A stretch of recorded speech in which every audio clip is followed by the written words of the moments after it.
ওকে, even ধার দেওয়া যাবে। আচ্ছা, ধার দেওয়া তো একদম যাবে না, যদি কাউকে ধার দিতে হয় ওটা দান স্বরূপ দিতে পারে। কর্কট তুলা তিন থেকে বাদ দিয়ে দেয়, এই তিনটে ভালো যাবে। আচ্ছা, এদের একটা স্পিরিচুয়াল গ্রোথ হবে, এদের স্পিরিচুয়াল গ্রোথ হবে এবং তার সাথে সাথে এদের সব দিক থেকে শ্রাবণ মাসে আমি তো বলবো বৃষভ, তুলা এবং কর্কট রাশির জাতক বা জাতিকারা আপনারা একটা জিনিস করবেন। আপনারা কি করবেন, প্রথম তুলা এবং বৃষ রাশি, এই দুটো যে রাশি আছে, এই দুটো রাশির অধিপতি গ্রহকে শুক্র বা শুক্রাচার্য। আচ্ছা, শুক্রাচার্য কাকে মানত? শিবকে। নারায়ণকে মানত না। শুক্রাচার্যের মেন আরাধ্য ছিল শিব। আচ্ছা, তো এরা তো শিবেরই উপাসক, এরা তো এদের যে ভক্তি। শ্রাবণ মাস শুরু হয়ে গেছে। এই শ্রাবণ মাসের পবিত্র মাসে অনেকেই হয়তো শিবের মাথায় জল ঢালছেন বা ঢালতে শুরু করেছেন, এবং যারা এখনো ঢালতে পারেননি তারা হয়তো প্ল্যান করছেন নেক্সট সোমবার অবশ্যই ঢালবেন এবং ঢালা শুরু করবেন। তা শিবের মাথায় জল ঢাললে কি উপকার হতে পারে, বা কোন কোন রাশির জন্য এই শ্রাবণ মাসটা খুব ভালো সুখবর আনতে চলেছে, আর কোন কোন রাশির জন্য এই শ্রাবণ মাসটা খুব সাবধানে থাকা উচিত এবং সবসময় শিবের নাম বা বাবার নাম নেওয়া উচিত, সেই বিষয়টাই আজকের ভিডিওতে আলোচনা করবো এবং জেনে নেবো। নমস্কার, আমি সোমনাথ কুন্ডু, অ্যাস্ট্রোপালার ইউটিউব চ্যানেলে আপনাদের সকলকে স্বাগত। আমার সাথে রয়েছেন জয়ন চৌধুরী, অ্যাস্ট্রোলজার চয়ন দা, আমাদের সকলের প্রিয় চয়ন দা। ওনার থেকে জেনে নেবো এই শ্রাবণ মাসে কোন কোন রাশির জাতক জাতিকাদের খুব ভালো ফল আসতে চলেছে বাবার কৃপায়, আর কোন কোন রাশির জাতক জাতিকাদের খুব সাবধানে থাকা উচিত যাতে তারা কোন রকম কোনো বিপদে না পড়েন, এবং ওভারঅল সব রাশির ক্ষেত্রেই কেমন যাবে এই শ্রাবণ মাস। দাদা, এই শ্রাবণ মাস চলছে, অনেকেই জল ঢালা শুরু করেছেন, অনেকে বিভিন্ন রকম মানত থাকে, তারা সেই আশা পূরণের চেষ্টা করছেন বা বাবার কাছে প্রার্থনা জানাচ্ছেন। অনেক রাশি তো আছে যারা এই সময় খুব ভালো রেজাল্ট পাবে, আবার অনেক রাশি থাকতেই পারে যারা খুব একটা ভালো ফল পাবে না, এবং তাদেরকে সতর্ক থাকা উচিত এই মুহূর্তে। তো কোন কোন রাশির জন্য খুব ভালো খবর আনতে চলেছে আমি সেটা শুনি, তারপরে ভিডিও শেষ করবো যাদের যাদের খারাপ আসতে চলেছে তাদের দিয়ে। দেখো, শ্রাবণ মাসে, এই শ্রাবণ যে মাস, এটা পবিত্র মাস এবং আমরা শিব ঠাকুরকে ডেডিকেট করি মাসটা, একদম।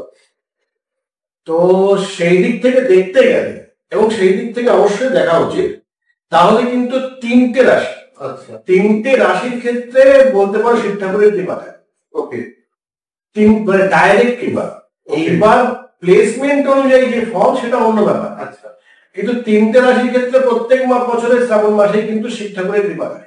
আচ্ছা, ঠিক আছে, এবং শ্রাবণ মাস বাদ দিয়েও এই তিনটে রাশি কিন্তু শিবের কৃপা পায়।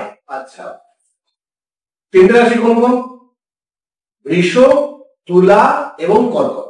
আচ্ছা, এবার লজিকটা কি?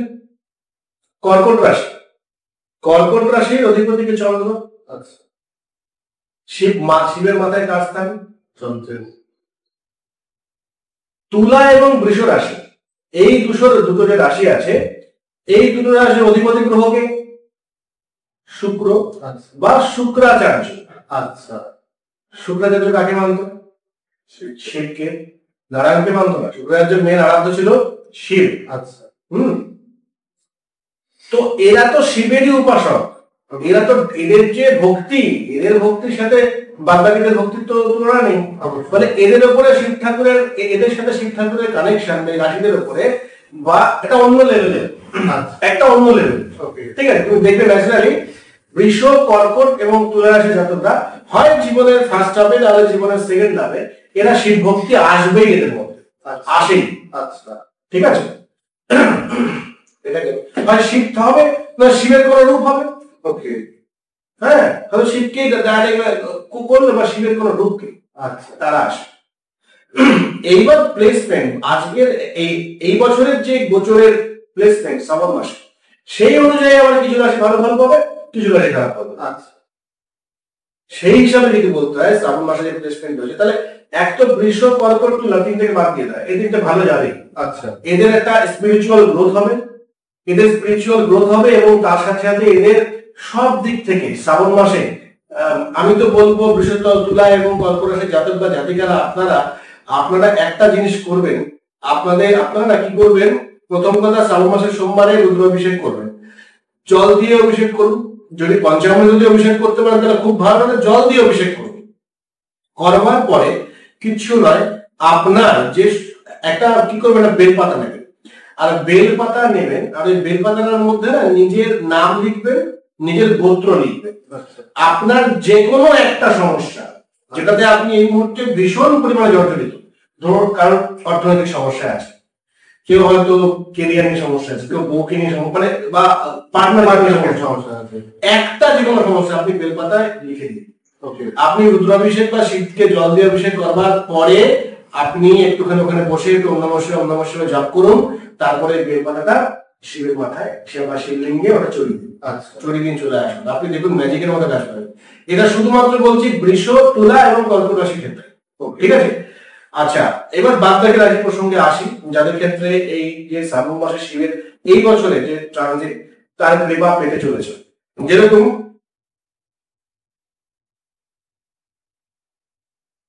কয়েকটা রাশি, ওই রাশিগুলো বলে দিচ্ছি। এরকম হচ্ছে মেষ রাশি। মেষ রাশি এই বছরে শিব ঠাকুরের কৃপা পেতে চলেছে, এবং বিশেষ করে এই যে সূর্যের নক্ষত্র চেঞ্জ হলো ভেরি রিসেন্ট, সূর্যের আগে যে নক্ষত্র ছিল এখন যে নক্ষত্র চেঞ্জ হয়েছে সেটাও কিন্তু ভালো আপনাদের ক্ষেত্রে হবে।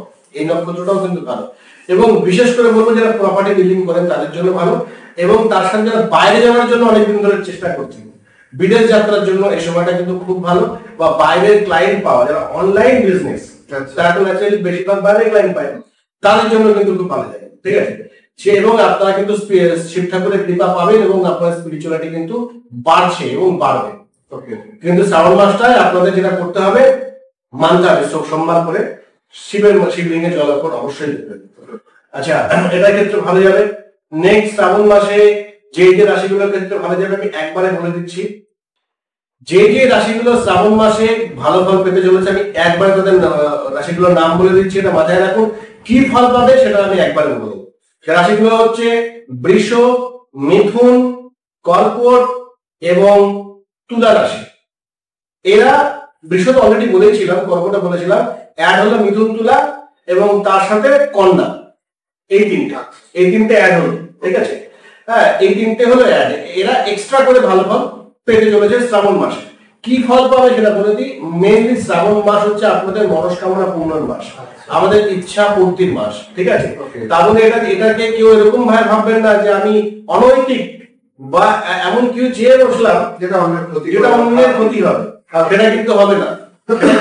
আপনার যদি চাওয়া পাওয়ার মধ্যে আপনার নিজের লাভ তো ঠিক আছে, বাট অন্যের যদি লাভ থাকে, এই সংসারের এই পরিবেশের যদি লাভ থাকে, তবেই আপনার সেটা কিন্তু ফুলফিল হবে। এবং তার প্রসেস রয়েছে, তার কিন্তু অনেক প্রসেস রয়েছে, ঠিক আছে? শুধু করলেই হবে না। প্রত্যেক সোমবার অন্তত জল দিয়ে অভিষেক করবেন, পঞ্চামৃত দিয়ে করতে পারলে খুব ভালো, অথবা জল দিয়ে অভিষেক করবেন। আরো কিছু নিয়ম আছে সেটা বলে দিচ্ছি।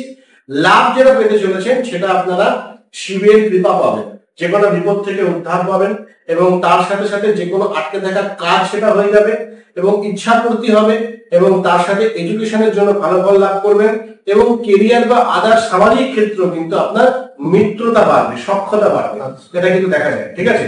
তবে এর জন্য কিছু ডুজ এন্ড ডোন্টস আছে। ওকে, শ্রাবণ মাসে কিন্তু এটা মানতে হবে। ডুজ এবং ডোন্ট এবার সবাইকেই মানতে হবে, যাদের ক্ষেত্রেও বাকি যাদের ক্ষেত্রে অ্যাভারেজ যাবে তাদের ক্ষেত্রেও কিন্তু মানতে হবে, ঠিক আছে? বাকি দেখুন, শিবের মাস, শিব ঠাকুর তো কারোর ক্ষতি করতে আসছেন না, ঠিক আছে? ফলে খারাপ কারোরই যাবে না। কিন্তু এই মুহূর্তে যে প্লেসমেন্ট গোচরে সেই হিসাবে বললাম। এবার যাদের একটু অ্যাভারেজ যাবে তাদেরকেও কিন্তু এই ডুজ এবং ডোন্ট যেটা আছে এটা যদি মেনে চলেন, তাহলে কিন্তু আপনারাও কিন্তু শিব ঠাকুরের পুরোপুরি কৃপা পাবেন, ঠিক আছে? সেটা কি আছে একটু বলে দিই। প্রথম কথা, যে বিধিনিষেধ গুলো আছে, 1 নম্বর, শ্রাবণ মাসে চেষ্টা করবেন আমিষ বর্জন করা। মানে এটা টাফ ব্যাপার, কারণ এই বাঙালিদের ক্ষেত্রে ন্যাচারালি আমরা মানে আমিষ বর্জনের ব্যাপারটা তো অন্যরকম হয়ে যায়। ঠিক আছে, যদি প্রত্যেকদিন নাও পারেন, অন্তত সোমবার তো করতেই হবে।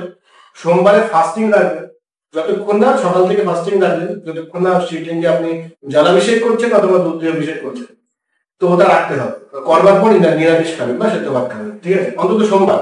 যারা পুরো মাস মানতে পারবেন তাদের জন্য খুব ভালো। ওকে।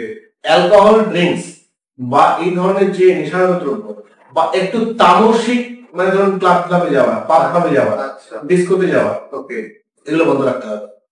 এগুলো বন্ধ রাখতে হবে, এগুলো কিন্তু শ্রাবণ মাসে করা যাবে না। ওকে, ঠিক আছে। আরেকটা কি করা যাবে না, কাউকে অভিশাপ দেওয়া যাবে না, কারণ কাউকে কুকথা বলা যাবে না, কারোর ক্ষতি চাওয়া যাবে না, মানে তোর তো এই হয়ে যাবে, আমার বলি না কথায় কথায় তোর তো অমুক হয়ে, কথায় কথায় যে অভিশাপ দেওয়া, এটা করা যাবে না শ্রাবণ মাসে। কারণ শ্রাবণ মাসে কি হয় না, আপনি যদি মানে কনস্ট্যান্টলি শিবের এই সাধনাগুলো করেন, শিব পুজো করেন, শিবের, তাহলে আপনার শক্তি বৃদ্ধি হয়। এবার আপনার শক্তি বৃদ্ধি হচ্ছে, এবার আপনি একটা ভুল কথা, ভুল অভিশাপ দিয়ে দিলেন, হয়তো সেটা তার জীবনে হয়েও যায় পরবর্তীকালে, আপনার এনার্জিটা ওইখানে বাইপাস হয়ে যাবে। আপনি সাধনা করে যে পুণ্য অর্জন, যে শক্তি অর্জন করলেন, একটা অভিশাপ ওটা পুরো কেড়ে নিয়ে চলে গেল, তার হয়তো সর্বনাশ হলো, আপনার কোনো লাভ হলো না, উল্টে ভবিষ্যতে ক্ষতি হতে পারে। এই জন্য অভিশাপ দেওয়া এইসব কিন্তু শ্রাবণ মাসে চলবে না। আর কি চলবে না, আর কি চলবে না সেটাও বলে দিই।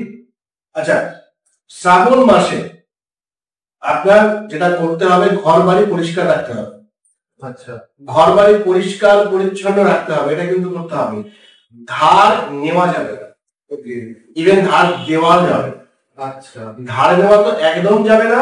যদি কাউকে ধার দিতে হয়, ওটা দান স্বরূপ দিতে পারে, দান করে দেবেন, মানে টাকাটা ফেরত নেওয়া যাবে না। কেউ কোনো বিপদে পড়েছে, তাকে কিছু টাকা ধার দিতে চাইতে এসছে, আচ্ছা, তুই মনে কর যে বাবার নাম করে তোকে দান করলেন, আচ্ছা, তাকে তোমাকে ফেরত দিতে হবে। ওকে, এইটা কিন্তু ধার নেওয়া যাবে না, ধার দেওয়া যাবে না। ওকে, এগুলো কিন্তু শ্রাবণ মাসে মানতে লাগে, ঠিক আছে। এগুলো শ্রাবণ মাসে মানতে লাগে। শিব ঠাকুরের নাম জপ করতে হয়, এবং অবশ্যই ডেলি করার নিয়ম। শ্রাবণ মাসে প্রত্যেকদিন জলাভিষেক অন্তত করার নিয়ম। না পেলে আপনি পঞ্চামৃত জানেন, একটু বলে দিন, যারা দর্শক বন্ধুরা যারা জানেন না তাদের জন্য। পঞ্চামৃত হচ্ছে 5টা অমৃত, যেগুলো দেবতারা পছন্দ করে। আচ্ছা, সেগুলো কি? দুধ, ঘি, মধু, আচ্ছা, চিনি, দই। আচ্ছা, দুধ, ঘি, মধু, দই, মানে দই মানে টক দই, এবং চিনি। আচ্ছা, 5টা অমৃত, এটা সব দেবতা পছন্দ করে, শিব ঠাকুর ভীষণ পছন্দ করে। আচ্ছা, এটা হচ্ছে পঞ্চামৃত, ঠিক আছে। এটা দিতে হবে, ঠিক আছে। এইটা দিয়ে সোমবারে অন্তত করতে পারলে ভালো। আচ্ছা, আর বাদ বাকি দিনকে অন্যভাবে।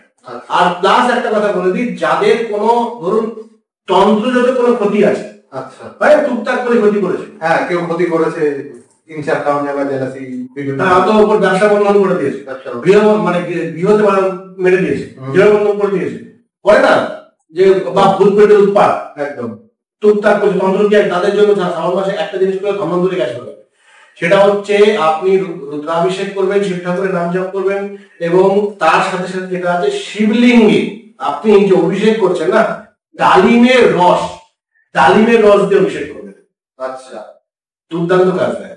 ডালিমের রস ইটসেলফ, কি বলবো, মানে যারা একটু বৈদিক মতে ধরো এগুলো কাটায়, এত তো তন্ত্র মতে ঝাড়ফুঁক করে কাটায় এগুলো, বৈদিক মতে যারা কাটায় তারা কি করে, শিবলিঙ্গে অথবা নারায়ণ শিলায় অথবা নৃসিংহদেবের পুজো করে ডালিমের রস দিয়ে অভিষেক করে। আচ্ছা, মানে এটা বলে, এবং মন্ত্র অভিষেক করে, মন্ত্র বলতে থাকে। আচ্ছা, তো যারা রুদ্রাষ্টকম যারা পাঠ করতে জানেন, তারা ডালিমের রস দিয়ে অভিষেক করবেন এবং রুদ্রাষ্টকম পাঠ করবেন।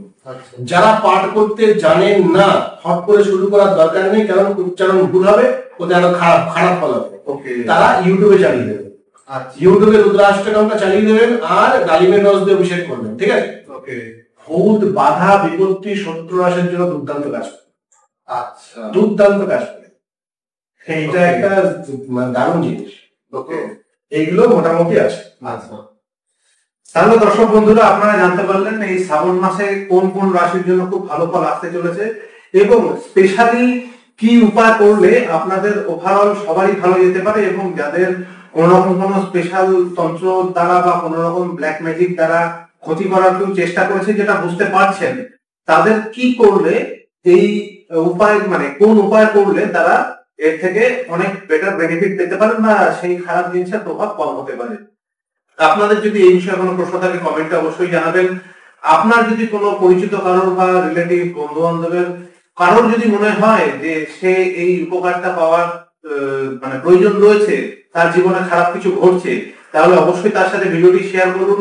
ভিডিওটা লাইক করতে ভুলবেন না, চ্যানেল সাবস্ক্রাইব করে পাশে থাকা বেল আইকন প্রেস করে দেবেন, অবশ্যই অল নোটিফিকেশনটাও কিন্তু অ্যালাউ করে দেবেন। দেখা হচ্ছে পরবর্তী ভিডিওতে, ততক্ষণ অবধি ভালো থাকবেন, সুস্থ থাকবেন। ততক্ষণ ভিডিওটা দেখার জন্য, আমাদের চ্যানেল সাবস্ক্রাইব করার জন্য, ভিডিওটা লাইক করার জন্য, কমেন্ট করার জন্য সবাইকে ধন্যবাদ।